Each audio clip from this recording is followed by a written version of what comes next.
भारतीय संस्कृति उनको बहुत ही अच्छा लगता था और इस भारतीय संस्कृति को, भारतीय दार्शनिक चीज़ों को वे विस्तृत करना चाहते थे दुनिया में आप बच्चों के सामने जो है बच्चों को भारतीय संस्कृति से रूबरू कराते थे, ठीक है।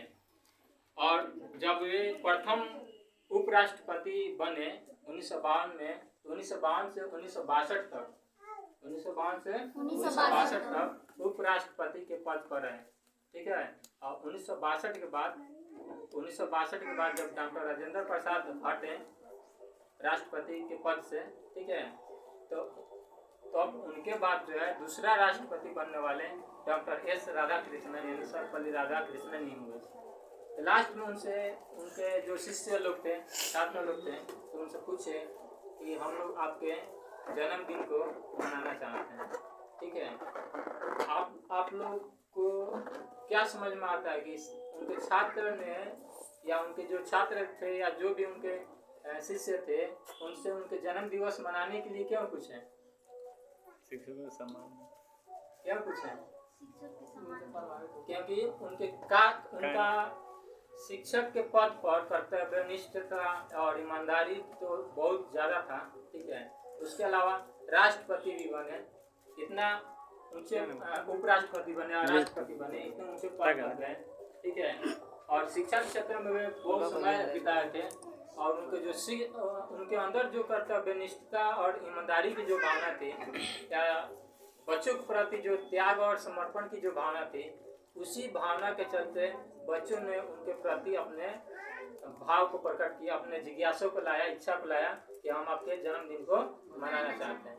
तो उन्होंने कहा कि मेरे जन्मदिन को मनाना है तो एक शिक्षक दिवस के रूप में मनाइए, क्योंकि हम क्या हैं, एक शिक्षक हैं।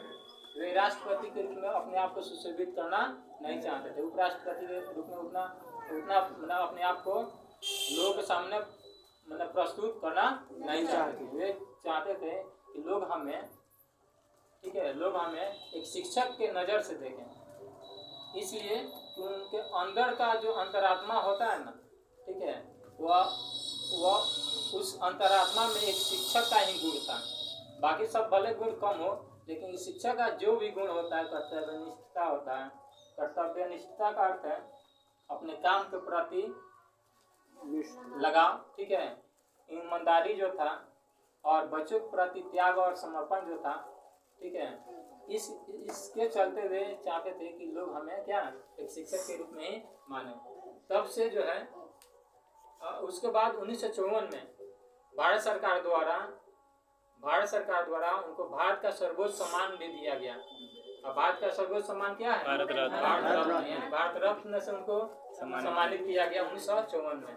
1954 से ही भारत रत्न का शुरुआत हुआ और 3 व्यक्तियों को मिला, ठीक है, एक सर्वपल्ली राधाकृष्णन और एक सीवी रमन और एक डॉक्टर राजेंद्र प्रसाद, 3 आदमी को मिला शुरू में भारत रत्न, ठीक है, 1954। उसी फर्स्ट टाइम भारत रत्न जो है डॉक्टर एस राधाकृष्णन को भी मिला, जो भारत का सबसे उच्च सम्मान है, ठीक है।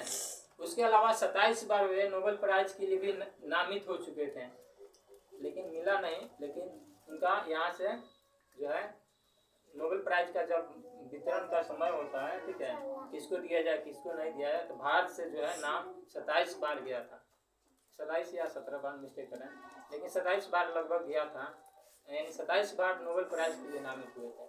और समझ जाओ लोग आम लोग हो या जो भारत के उस समय के जो लीडर लोग जो रहे होंगे, वे कितने अच्छे थे कि उतना मैंने अच्छे व्यक्ति को ही वे बार बार नामित करते थे। आजकल पॉलिटिक्स कहाँ से कहाँ तक पहुँच गया है, ठीक है, सही व्यक्ति को बहुत कुछ नहीं भी मिलता है, बहुत सारे सही व्यक्ति को मिलता भी है, लेकिन बहुत सारे सही व्यक्ति अच्छे व्यक्ति जो हैं जो देश के लिए समाज के लिए बहुत कुछ कर जाते हैं, लेकिन उनको कुछ नहीं मिल पाता है, ना उनको नाम लोग मतलब उनका नाम भी नहीं हो पाता है, या कोई उनको पुरस्कार भी नहीं मिलता है, या कोई सम्मान भी नहीं मिलता है। जैसे आपको पता होगा, बहुत सारे लोगों को मालूम नहीं होगा कि हमारे भारत के राष्ट्रीय ध्वज के, ठीक है, डिजाइनर कौन है।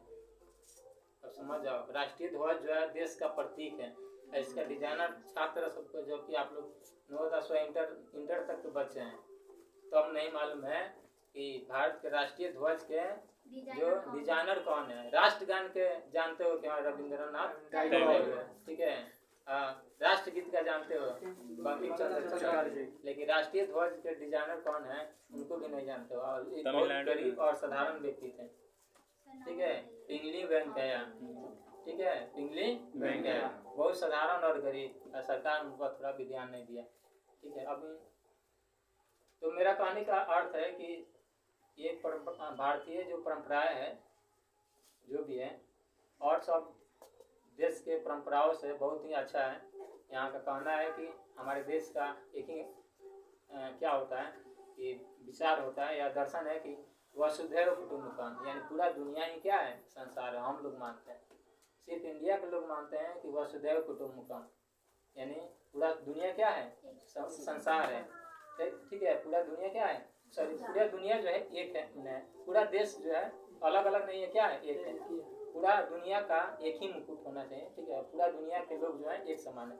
लेकिन अभी देखो हमारे देश के बगल में चाइना है, और भी बहुत सारे देश हैं जो रूस हो गया या एक्स्ट्रा बहुत सारे देश जो हैं छोटे छोटे देशों पर नज़र गड़ाए रहते हैं और उसको क्या करते हैं, हड़प लेते हैं, कब्जा कर लेते हैं। जबकि हमारे देश के जस्ट बगल में एग्जाम्पल है भूटान, ठीक है, और दुनिया में सबसे गरीब देश, लेकिन सबसे खुशहाल देश भी है। गरीब हो चाहे कुछ हो, गरीबी से खुशहाली का कोई मतलब नहीं होता है। गरीब आदमी भी खुशहाल होता है, ठीक है, बस उसके सोचने के तरीके अलग हो। तो मेरे कहने का अर्थ है कि इतना छोटा देश भूटान होते हुए भी हमने कभी उसको मिलाने का प्रयास नहीं किया, ठीक है। आज जो भी देश चीन के चक्कर में पड़ा उसका बहुत हालत क्या होता जा रहा है, खराब होता जा रहा है। अभी एग्जाम्पल के तौर पर श्रीलंका को ले सकते हैं। ये सभी बातों से भी आप लोग को परिचित होना चाहिए और समझना चाहिए कि हमारे देश का जो भी सभ्यता संस्कृति है अच्छा है। भले ही थोड़ा नेताओं के गलती कार्यों के चलते क्या होता है कि टकराव होता है, चाहे कुछ भी होता है, लेकिन हमारा देश का जो प्राचीन सभ्यता संस्कृति जो रहा है हमेशा ही बहुत ही अच्छा रहा है और सभी जीवों के प्रति दया का भाव रहता है। और सब देशों में उतना नहीं दयावान लोग होते हैं जितना इंडिया में होता है, ठीक है। तो 5 सितंबर भी शिक्षक दिवस के रूप में मनाया जाता है। अभी हमारे सभ्यता संस्कृति का ये क्या है, अंग बन चुका है और इसको हम लोग बहुत मॉडर्न करते जा रहे हैं, ठीक है। होना चाहिए लेकिन एक लिमिटेशन भी होना चाहिए मॉडर्नाइजेशन का। खाली केक ला कर काट देने से, लिपोपोती कर देने से आपका 5 सितंबर नहीं मन जाता है। या शिक्षक दिवस के अर्थ को आप नहीं समझ जाते हैं, ठीक है। शिक्षक दिवस आप मनाते हैं तो शिक्षक दिवस को शिक्षक दिवस मनाते हैं तो क्यों मनाते हैं, तो उन सभी चीज़ों पर ध्यान दीजिए। और मान लो कोई टीचर है तो टीचर को टीचर की तरह रहना चाहिए, ठीक है। टीचर को टीचर की तरह रहना चाहिए और टीचर का फर्स्ट कर्तव्य है कि वह बच्चों के, ठीक है, उज्जवल भविष्य का निर्माण करे, चाहे जैसे भी हो, ठीक है। उसको पीटे चाहे प्यार से, जैसे भी हो। जो पिटाने वाला बच्चा तो पिटेगा ही करेगा, ठीक है। वैसे तो सरकार नियम बना दिया है कि नहीं बच्चों को पीटना नहीं है, ठीक है, छोटे बच्चों को पीटना नहीं है। तो सरकारी स्कूल में तो बहुत कम डिसिप्लिन रह गया, लेकिन फिर भी प्राइवेट स्कूल में क्या है, डिसिप्लिन बहुत ज़्यादा है। और सरकारी